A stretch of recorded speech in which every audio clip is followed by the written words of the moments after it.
It is live now. Right. Hello, everyone, to episode, 154. There's no Sam, so this is going to be an absolute car crash again. The last time we did this, it was horrendous, but we're going to do it.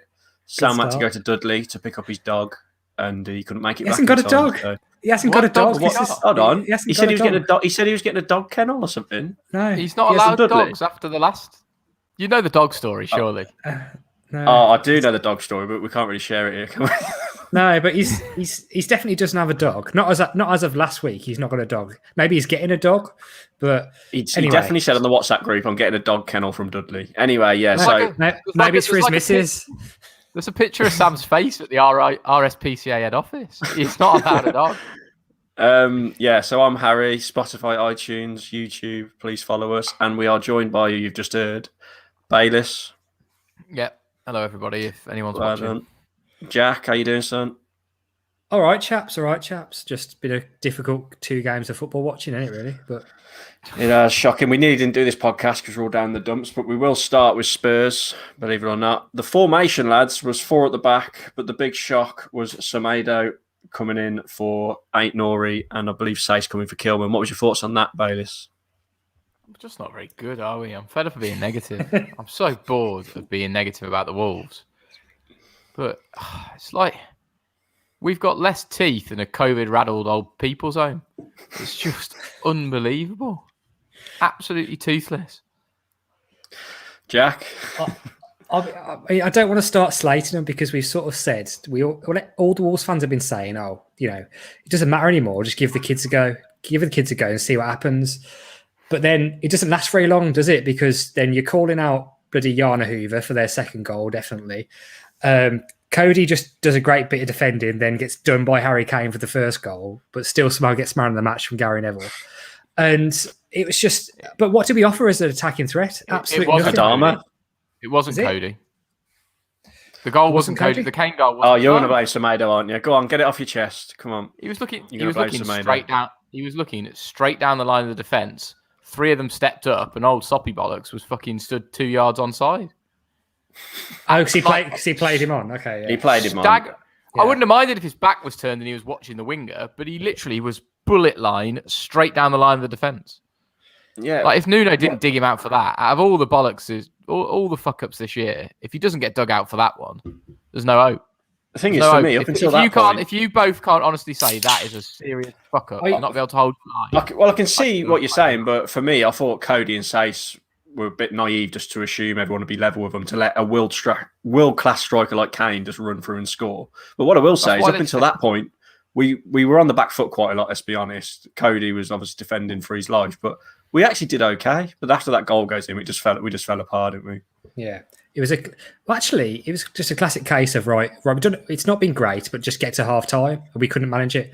And after that, I think the game was lost really. But with Semedo, yeah, when you watch it back, when he's looking down across the line like that, he should be a little bit sharper potentially. Yeah, but it's still a risky business really, and I don't want to just blame Semedo just because you don't like him. But I think if you left the hole between the midfield and the defence against Tottenham with the 3 forward players they've got, you're in more trouble.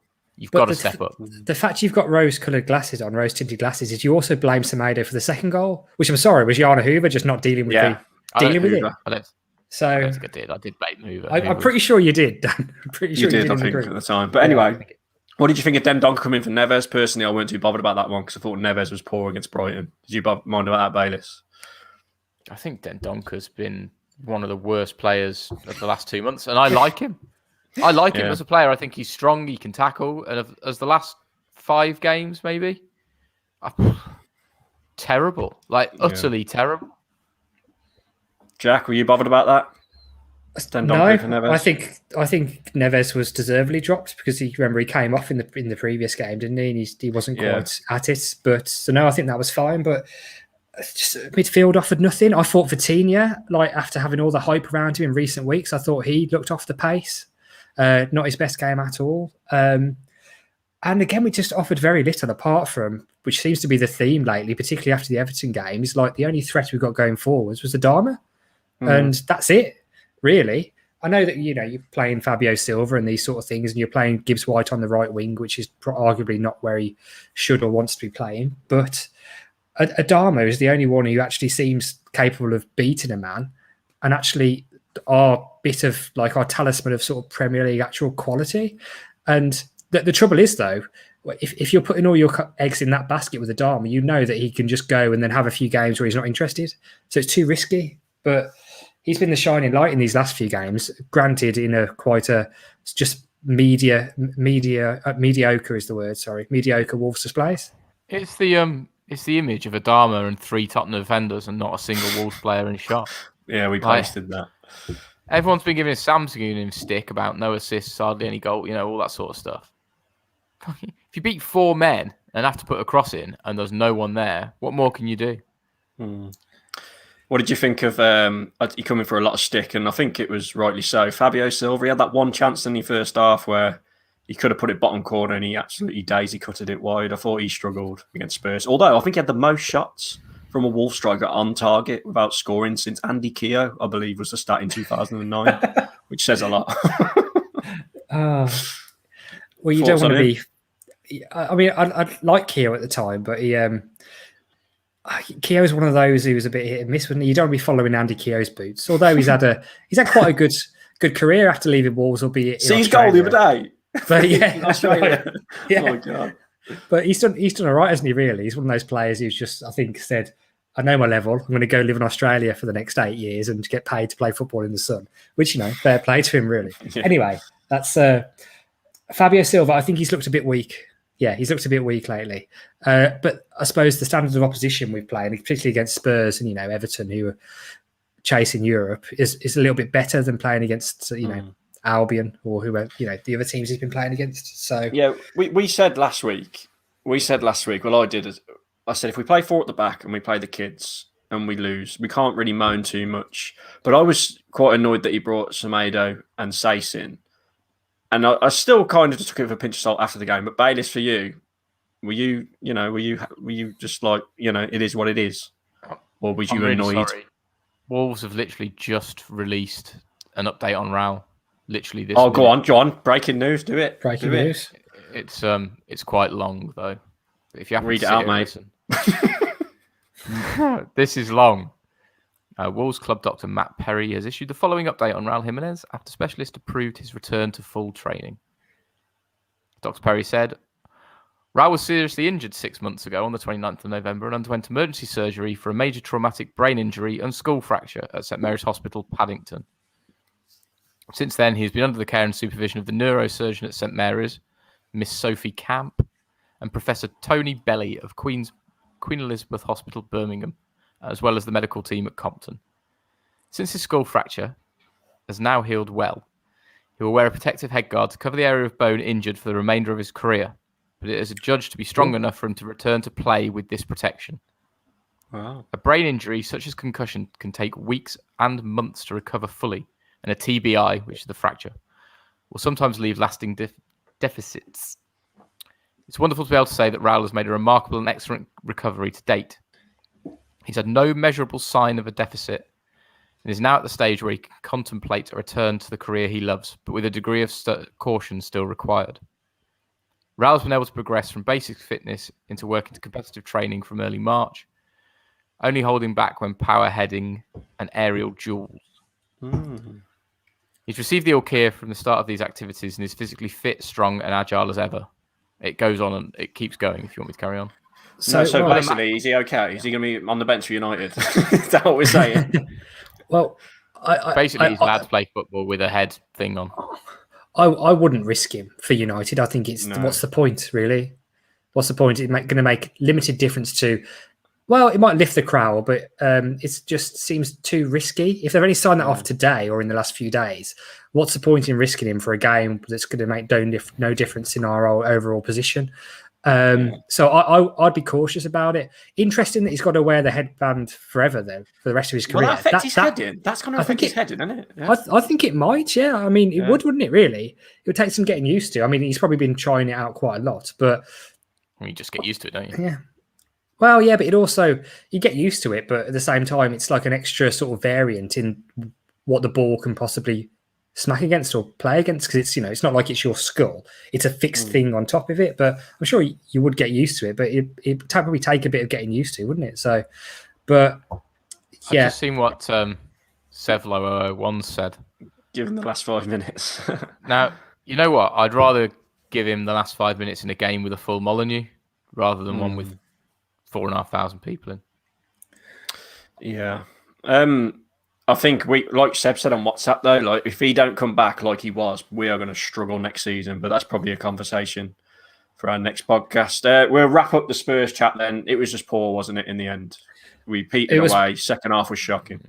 Yeah, just wanted it to be over really, but it's one of those where I didn't get that worked up because I wasn't expecting anything. I didn't get anything, and the season's already over. So probably similar to Everton. Well, they're basically similar games, aren't they? But right, let's move on to Everton then. The shock for me, number one was Ruddy was in goal. Number two, we went 5 at the back again. It was good to see Bolly, but I wanted to stick with back 4. Bayliss, what were your thoughts when you saw that starting lineup? Just a bit weird, but I don't mind him trying things at the moment. It's just the football's so dire. I mean, we didn't actually play that badly. I thought first half we played the best we have in the last month or so. Just a case that I thought Gibbs White had a good game. I thought Semedo was pretty decent. I thought... Oh my God, I think choked on my beer. Really? Traore was obviously the difference, but it's the same old problem with Wolves, a set piece. Like, what's the point defending really well and then getting done like that? It's just Jack, Bayliss mentioned set pieces there. We had about 1,000 corners and couldn't score. They seem to have like 1 or 2 and scored. What the hell's going on? You didn't have a chance off a corner.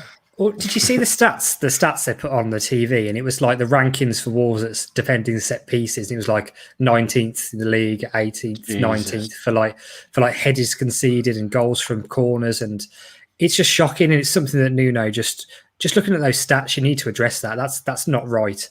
And the fact that it just all goes the same way, and we've seen it so many times, particularly this season. The first half, let's be honest, we were good, man. We were decent first half. We had a great first half. That's what we played for ages, I thought. And it was really quite refreshing. And you saw at times Everton was struggling to keep hold of the ball. As soon as they got it, we'd win it back off them and we'd go up the pitch. And it's classic having a good first half, not scoring, and then 2 minutes into the second half, we give away a corner and concede from a set piece. And then we're chasing the game. Everton get their backs up a little bit, and it just completely changes everything. It's not good enough. Even though I'm happy with the first, actually the performance overall wasn't too bad, was it? Really, it's just that one game-changing moment. I'm going to read this out to you, right? It's funny you say that, Jack. I screenshotted this purposely for this podcast, right? Nuno post-match this is. Nuno said it was a good performance, especially in the first half. Organised, pressing high, combinations, a lot of good things. Unfortunately, the corners requires more focus. Overall, it was a very good performance. We have to reflect on many things this season. I'm proud of the way we've worked together, bounced back from difficult moments. We always stick together. Many things to analyse. There's a general feeling of unity. I can see what he's saying, but it's still very worrying for me, that performance. He's basically said, write it off. We're going again next season. And I just had to dispose of 45 fucking quid to go and watch it. But again, it was just the time was the only threat. And one player I want to talk about, we spoke about it on WhatsApp. I'll go to you, Bayliss, because I feel like you'll have a lot to say. Moutinho, what's happened? Is he done? Is he finished? I think he's finished, potentially. It has been a long season. He looked a bit tired. Tired? He looked like he'd aged 10 years today. He offered nothing going forward. He was shocking for me. The quality he has got is obviously going to diminish over the next couple of years, but he is one hell of a player, or was one hell of a player. However you want to see it, glass half full, glass half empty. But Jack, what are your thoughts on Moutinho? I was shocked when he took Gibbs White off, because I thought he's got to take one of the midfield pairing off. I thought whether it would be Moutinho or Neves, really, I didn't know, but at least Gibbs White had a shot and looks like had half an attack. Nearly a goal as well. Nearly a good goal. Yeah, it was really good. He was unlucky, really. It was half a foot higher, and that would have been a screamer, and we'd have been wanking him off again, like against Brighton. But I thought he was very good today. I don't think he deserved to be taken off, really. Not when you're looking at some of the other players about. Just a comment here in the YouTube. He's on about the penalty. I've seen a reverse angle. It does look like he hit your chest from the reverse angle, but all the other angles we've seen, the stills and that, it's one of them. Again, it's Albion all over again, isn't it? Has he caught it? How does the team have two defenders basically catch a ball and they don't give a penalty yet the one we've had's a penalty? I'll be where honest, the bloke literally could do nothing about it. Well, in real time, I didn't even think that was a penalty at all. I just thought it was a corner. So real time doesn't matter it's anymore. difficult. I know it doesn't matter. With But VAR, it doesn't. Yeah. You're better off looking at it in slow motion because that's what the nonsense in the hut at. The one thing, exactly. The one thing I did think though, I didn't they showed a replay, but the Everton goal, I didn't think watching that in real time that it was their ball. I thought it was a goal kick, but they gave a corner and obviously then they scored off it, didn't they? But I haven't seen a replay of that, so I don't know. I'm hoping the officials got it right, but still, it doesn't excuse the defending. That's the one I meant. The one where Kilman literally runs back and it hits him because he's running. But they've changed the rule since then, haven't they? They changed the rule mid-season, so that's which is stupid in itself, really. Do you know something really good that's there to clear up and make football better, where you have to actually change the rule halfway through a season? Proves how much nonsense it is. Just get rid of it. I'd rather have the odd absolute shocker from a ref. Keep goal line technology. Get rid of everything else. But if you got rid of rid of VAR, that still wouldn't have been given today, would it? That wouldn't have been given. Those sort of handballs like that. But then neither would Kilman's against Leicester. Yeah, I agree. Yeah. I mean, the offsides are going to change as well because the FA Cup final, that Chilwell one was. I know we all wanted Leicester to win, but things like that, they've got to change it. Jesus. But no, it was the fans being in the ground. You said, Jack, didn't you? You wanted them to have the noise on the TV still, even though Everton had a few thousand in. But it was. I'll be honest. I think that actually helped us as well. First off, I think it lifted us, particularly when there's only a handful of people in there, so you can probably still hear what every individual's saying, whether you're a player or a spectator. And I think it lifted ours a little bit. The sun was shining. They were getting their Portuguese flair on. They were, Traore had the beat in a bloody dinghy, didn't he? So all the time. But that's why they started doubling up. Like you say, you could sense the Everton fans getting really frustrated, like when Adama was flying down the wing and that. It was weird. It's weird having the crowd back, even though it's only a little bit. Hopefully, they can give us an advantage for Man United. Is there anything else you want to say about Everton? I can't really think of much. It's just dreadful again, isn't it? Just dreadful. The thing is, I think dreadful's pushing it. It wasn't dreadful. It was just dreadful defending from a set piece, and the second half was dreadful. I was really happy with the first half performance, but if you don't score when you're on top and you put 8 corners in and create nothing off 8 corners, apart from a ball that breaks to Gibbs White at the top of the box, then I don't know what we're expecting. But we need to really work on set pieces and stuff in the defending. The zonal and marking annoys me. The zonal marking for the goal, like Bolly. I think Bolly was the closest to Richarlison, but the majority of people just don't mark anyone. They just mark an area, don't they, and try and attack the ball. And it has never seemed to work for us off defending corners. I don't think anyway. It's poor. I think we've got to change that. The thing I really don't get is that we've got 2 big blokes who can head a ball, which is Bolly and Cody. Yeah. I haven't seen him near a corner this year. I haven't seen him near one. Well, against Spurs, Cody was like heroics, wasn't he? Gary Neville gave him man of the match, for God's sake. No, I mean attacking wise, not defensive. Oh, attacking, yeah. Okay, yeah. Well, they were all 3 of them today. When we go short, whoever crosses it hits the first man, and when we just cross it straight off the corner, it hits the first man 9 times out of 10. Basically, it's also. I think it must be like Moutinho's thing that he likes short corners, because I remember he put 2 balls in, one of them from corners, one of them led to the Gibbs White chance, the other one was a good ball, and then we go back to the short corners, hit the first man. He goes over the other side. Nori takes a corner, hits the first man. And it's just. We are going to see better corners at the charity game. Right, hold on. Genuinely, Sevlo's hit the nail on the head there. We have had more possession in the last 2 games, but this is the main thing. We do nothing with it, do we? We never do anything with it, especially the last 2 games. So it's all right having this possession, but I just never feel like we're going to score. It's ridiculous. There's no one to go with Traore. This is the problem. Silva's still a bit young and naive, even though we all agree he needs to be given his chance. And then everything else, Neves is way too deep now. Moutinho's too deep. Podence been a waste of space. Oh, did you see his Instagram post, by the way? Neto's injured. He basically said, to cut a long story short, it was a big, long message, but what I took from it was we rushed him back, basically, from injury. And probably did, yeah. It made it even worse. So we had no players. That's probably due to, again, that's probably not his fault. I think that's probably true because we were struggling for personnel. And from what the papers and everyone's saying, hopefully Nuno knows now that we can't do another really long season back-to-back with 15 first-team players. We need a bigger squad. But 100%, yeah.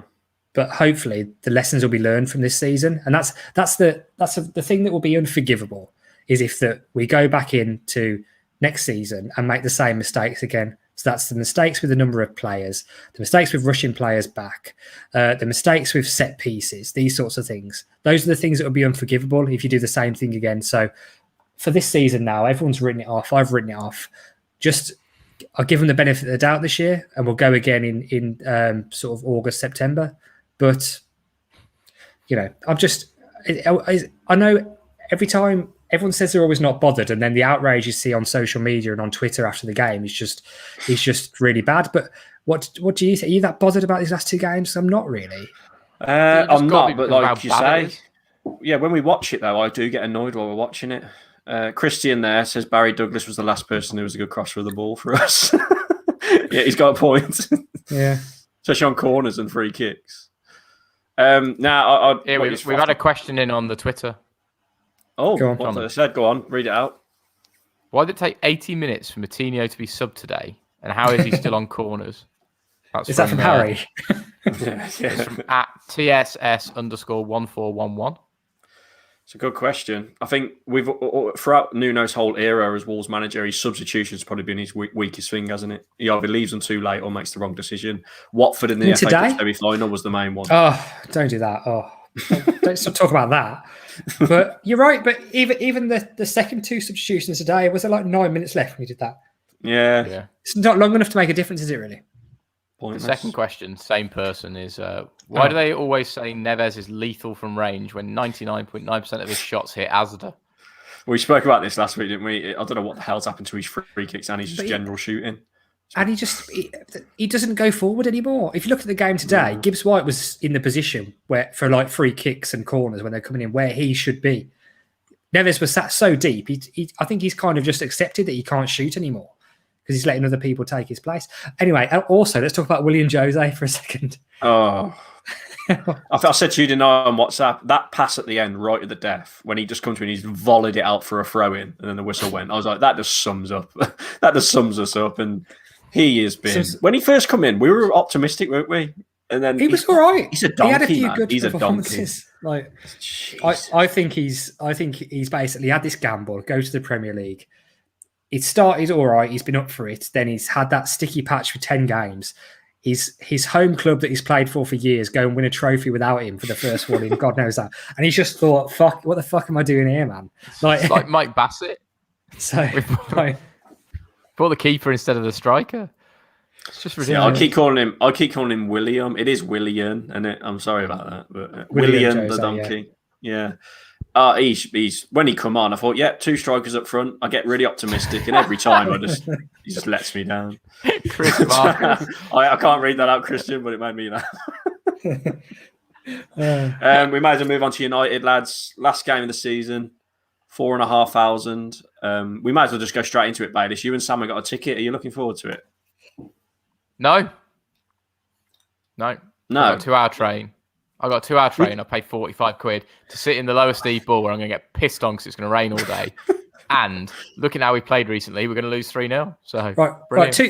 2 points in Dan's story. Right, number one, because him and Sam couldn't organise a piss up in a brewery, I got their tickets for them. I spent half an hour at work pissing about trying to sort out their tickets for them because they can't do things on their own.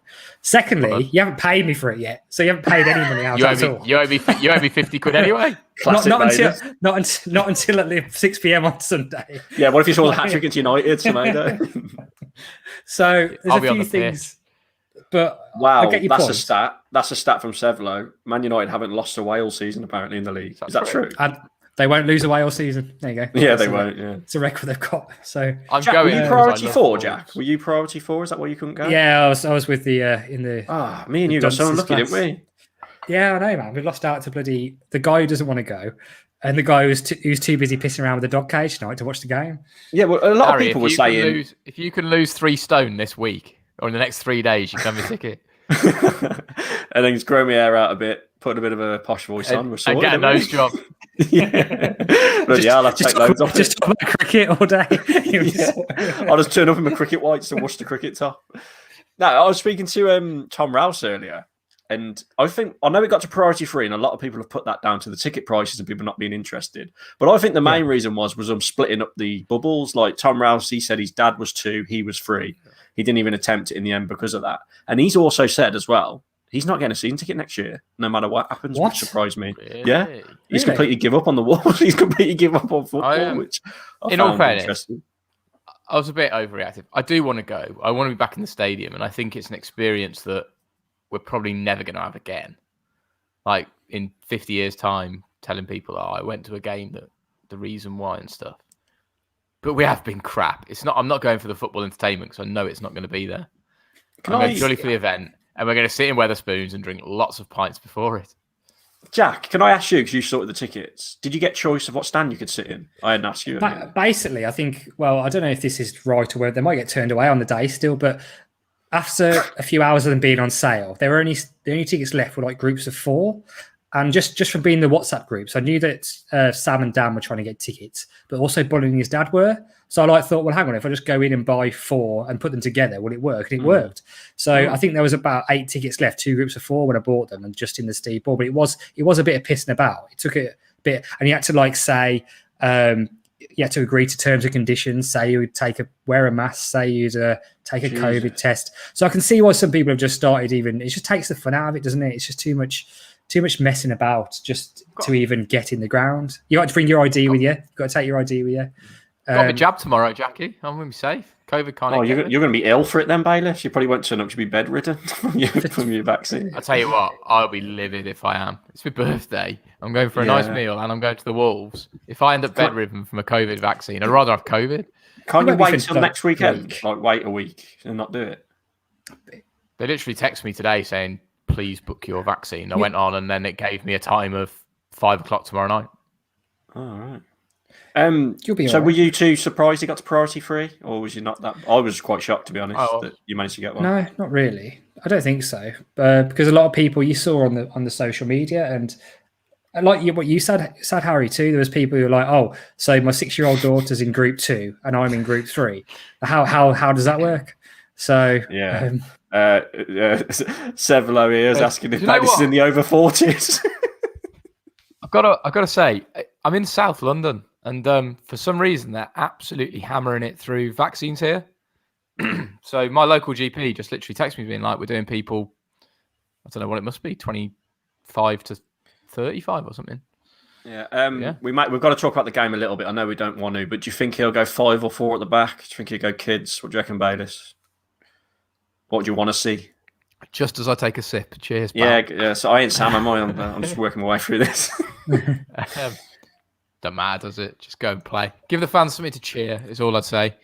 Just let us leave there watching an entertaining game of football. Actually shoot, you mean, yeah? I think you might as well give a go to the players who are either A, definitely going to be here next year. So not Willian Jose, because I think he'll probably go. Or any players that you're undecided about. So I think Vitinha and Ait-Nouri, you might as well start them. Do you think, going back to the game tonight, do you think John Ruddy played his last game for Wolves? He did okay, didn't he? Probably. Fine. But a lot of people were looking at it saying, oh, Rui's definitely going to Roma now because Ruddy started. I don't think so, because we've done that in the past, haven't we? The end of the season, given other players, okay. But I think it might be a token gesture to give him a start at Everton. He clearly wants to go and have a game in the Championship and play a bit, doesn't he, before he packs it in?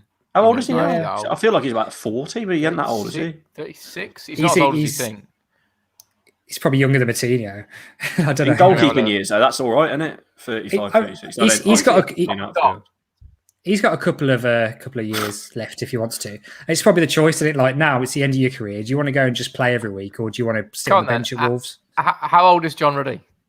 Answer on the poster. 36. I remember that. Yeah. He's 34. Jesus Christ! So is he younger than Moutinho? Yeah. Bloody hell! He looks old. Maybe it's because he's bald. It just like throws you off. It is because he's bald. He's been, when he was 21, people probably thought he was 36. The way he tries to palm off some of these shots away, he looks about 46. Same age. They are the same age. Great age. There is only not many days between them. Well, you might He as well can play John Ruddy in midfield instead of Moutinho, who probably keep the ball better. He can stand up and tie his shoelaces. He's got that going for him, and he's got good reach and that. But he just Here we go. Got some more so questions flimsy. in here. Aaron. Yeah, go on and read them out. I've given You've up. literally got You've got the button. Yeah, I know. Yeah, just read it and I'll put it up. What player would you be gutted to see leaving the summer, if any? Adama at the moment, 100%. Christian. Adama's our I don't only want threat. Neves to go. Honestly, No. Adama out of anyone who's fit at the moment. Obviously, I think Neto around that are obviously staying because of their injuries. But I think Adama's upped his performance as well because he probably wants to move away. Well, I was thinking that. Were you thinking?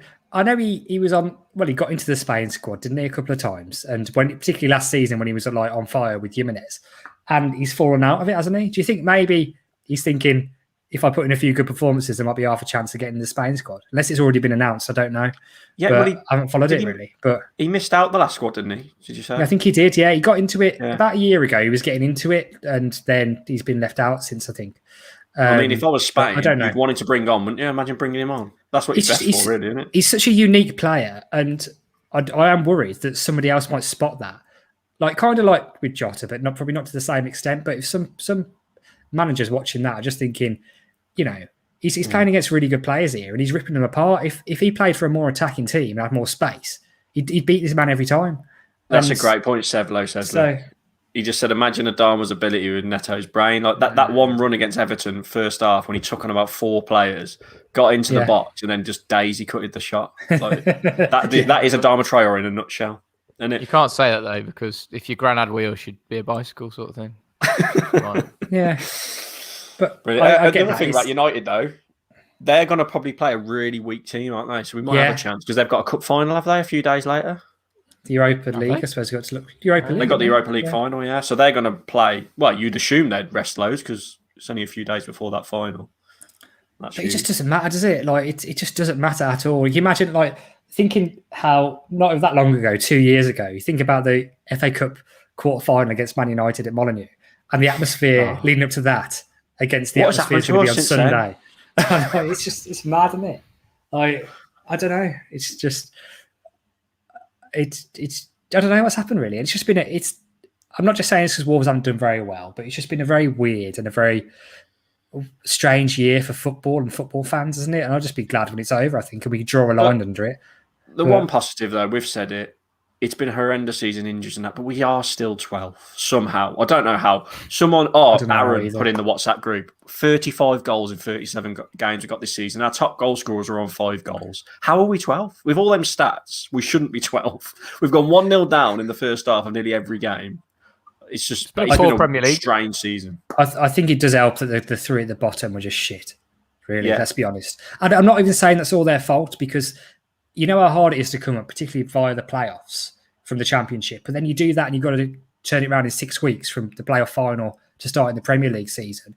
You're setting yourself up to fail straight away. I don't think anyone could have accounted for how poor Sheffield United were after last season. They just couldn't carry it over. So again, but it's probably because, you've had given the season of their lives and they're very short turnaround, they've got to go again. And it's just hard on the smaller squads and the players with less money. But it's a question here, anyway, from Christian. Would you pay the 20 million for Ryan Aït-Nouri given the quality we need to have in the summer? Same question for Vitinha. I'll answer that one on Ryan Aït-Nouri. Have you heard of Ryan Giles, Christian? I believe he's much better. I'm joking. No, I would.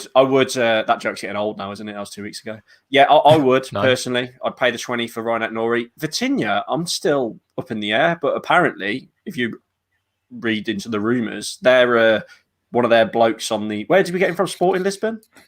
Or Porto? Yeah, wow, one of those two. One of their blokes on the board is pretty much said that in the contract was if we don't get relegated, we're signing him. I don't know how true that is. That could be absolute rubbish. I think we might sign Vitinha too.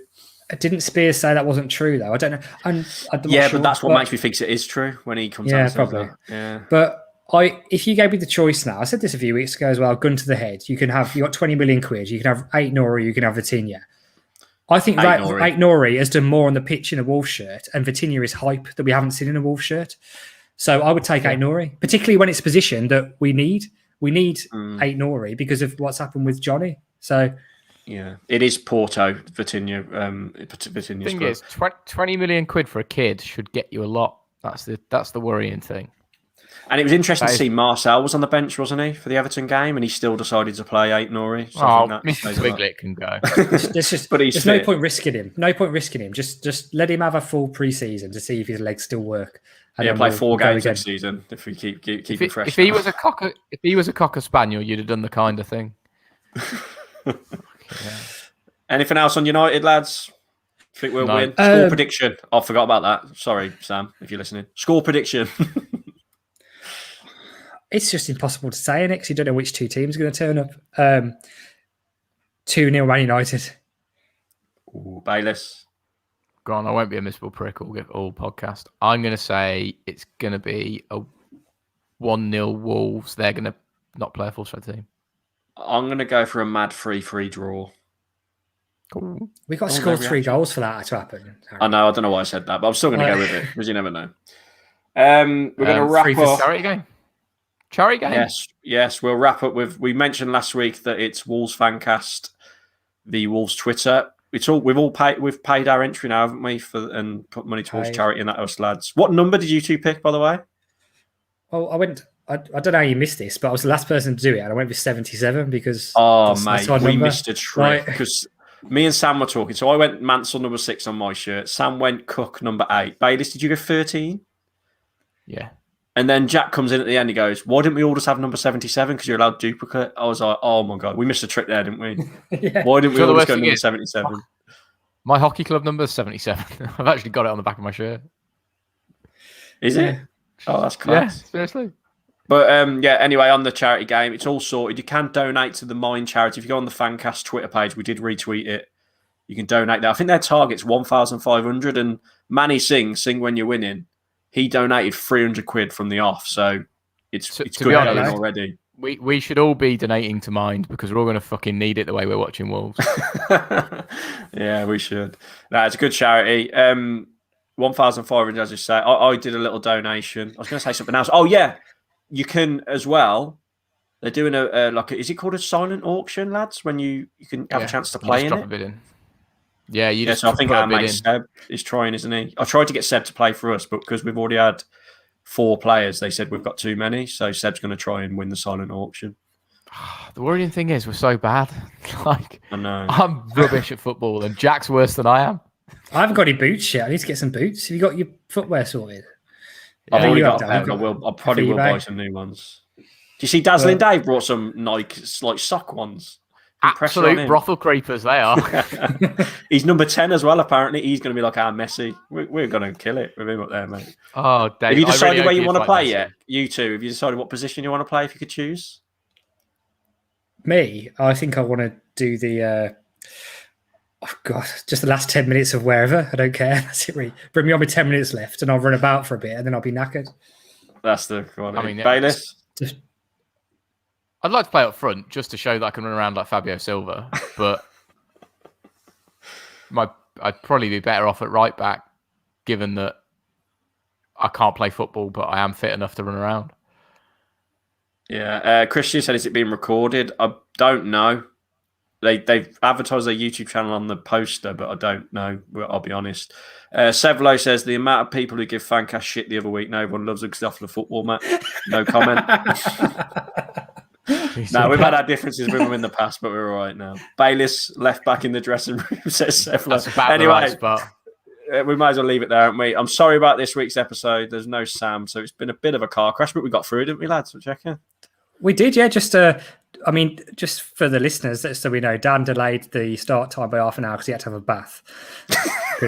I've had a very long day. Just know that we've made every effort to be here tonight. But it was a tough one because let's be honest, it was a tough one to do because it's just there's not much to be positive about with Wolves, is there, at the moment towards the end of this season? So. No, but I hope everyone who's going to the United game has a good day. And we'll probably do a podcast. We'll probably not do one after United, but do one after the charity game, won't we? Good job here, Jack. Yeah, so we're off next week, and then we're going to react to the United game properly, and then do a season review. You and might even talk do about one the charity in the game. pub after. You might even do one in the pub after the charity game. You can take I your don't think we microphones to will, the Dan. pub. No, that's a terrible idea. I've got to have a bath after, Dan, so you'll have to do it the next day. Well, they've got them at Molineux, haven't they? Just jump in. We ain't allowed in the bloody change room, so they're just gonna get changed on the side of the pitch. Get on, get off. Brilliant. Who wants to play team? Like the whole point of team sport is getting in the showers naked with your mates afterwards. Like surely you've got to have a shower. Well, Christian has just think- put in the comments, Harry, you're doing a vlog for the charity I game. think you should. I think you should have to this time. If we're getting in the shower naked after, definitely, Christian. No, I'm not doing a vlog, mate. Imagine He hasn't got Harry, enough pixels. Harry, come on. You got to You've vlog to- it. you've I got ain't to. walking around the change room, my phone out as we're all getting changed. Like, hey guys, what's your feelings on the match? Oh yeah. I'm sure Finners won't be doing that. He won't. I don't come on. think. I don't think course Finners. he will. Dazzling Dave will Harry. vlog it. There we go. We can all get in his It's vlog. going to be an absolute vlog off. It's going to be the saddest. You've got to. Come on, Alright, you got to come out of vlog retirement for that, haven't you?